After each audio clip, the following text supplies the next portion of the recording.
A cool exercise you can do at home when you have some dialogue that maybe feels a little on the nose or expositional.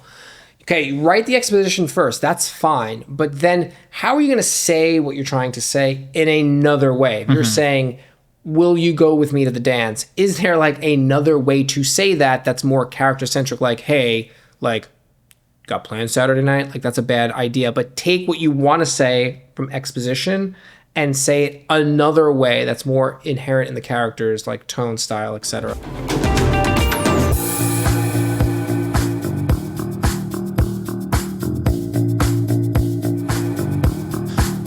All right, for all you spec writers out there was some great news that was released on No Film School and some other outlets a few weeks ago regarding the spec market in Hollywood. All right, so as of the time of the writing, I think it was mid-August, there was 8 spec sales in the month of August, compared to, I don't know, 4 the year prior or year or whatever it was. The numbers were very encouraging for the spec market, which really bodes well for you writers out there that want to try and sell your screenplay.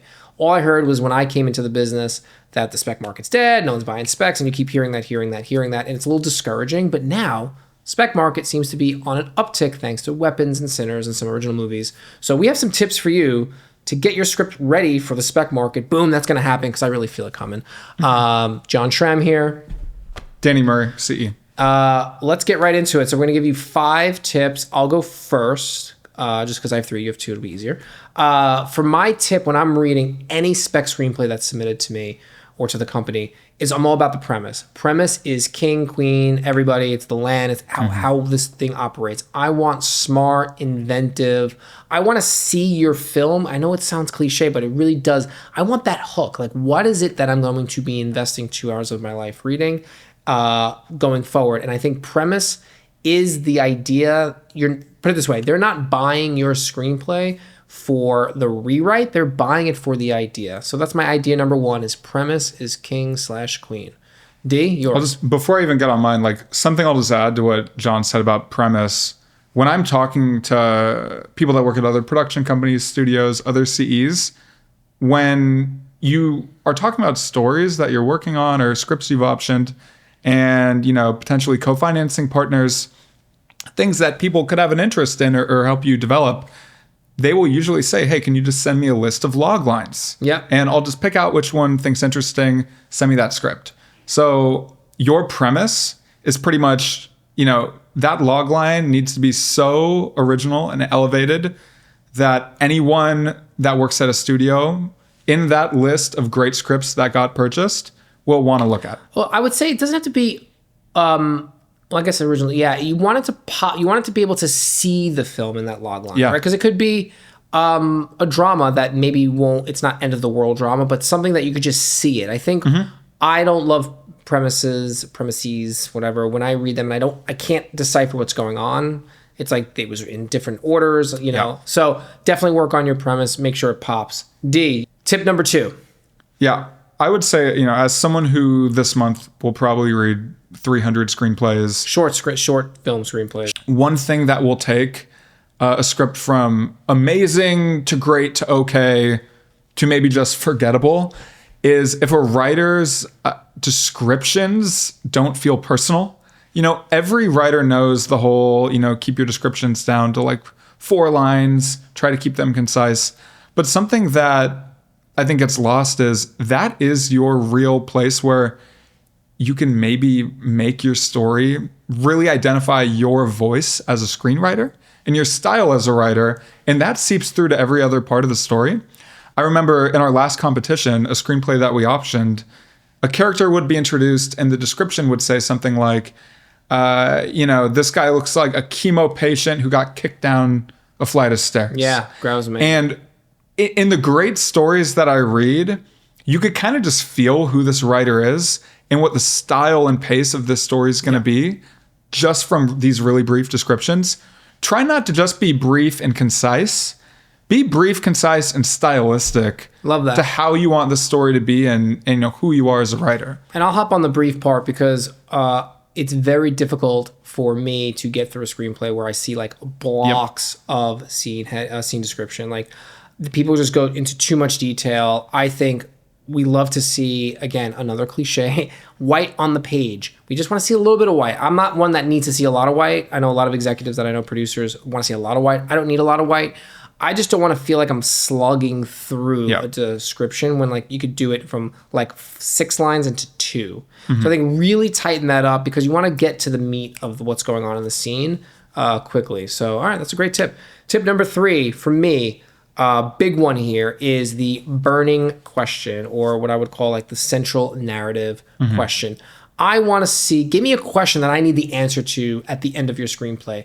And it doesn't have to be a mystery like a whodunit. Like I want to know, like, will the girl get the guy?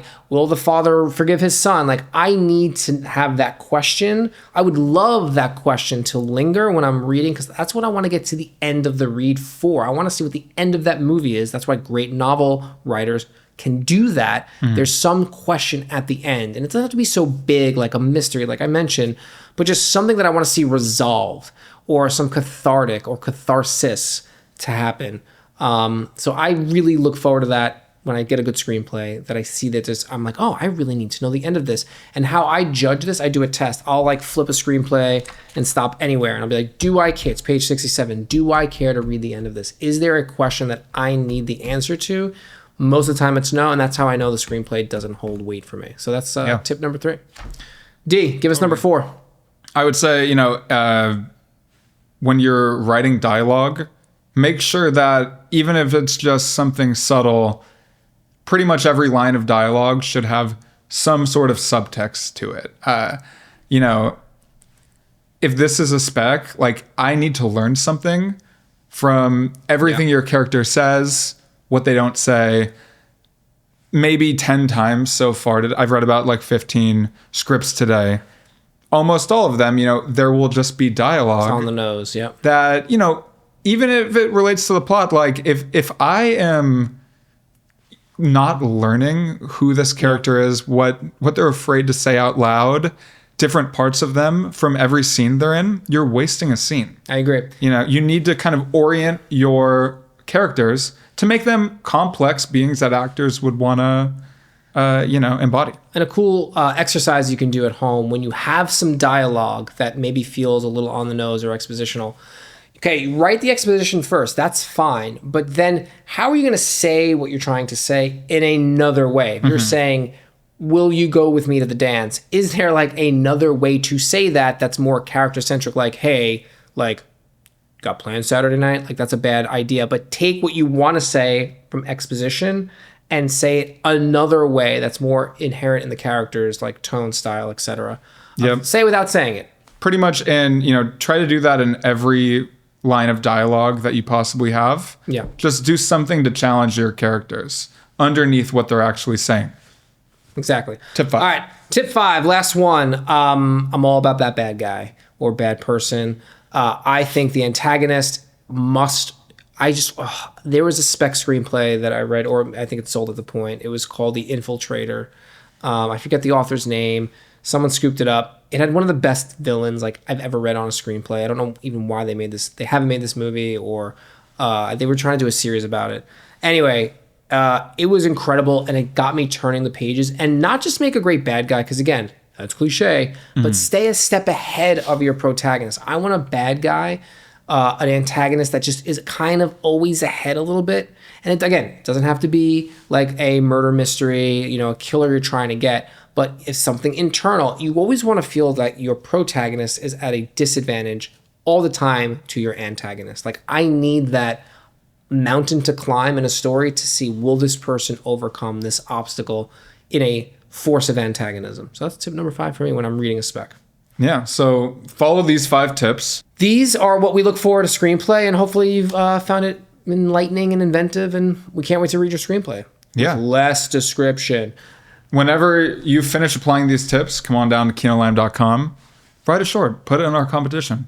We'll read it. Maybe Mira will. We have a couple other guys. It'll be great. We talk about everything. All right. Thank you so much, and keep writing.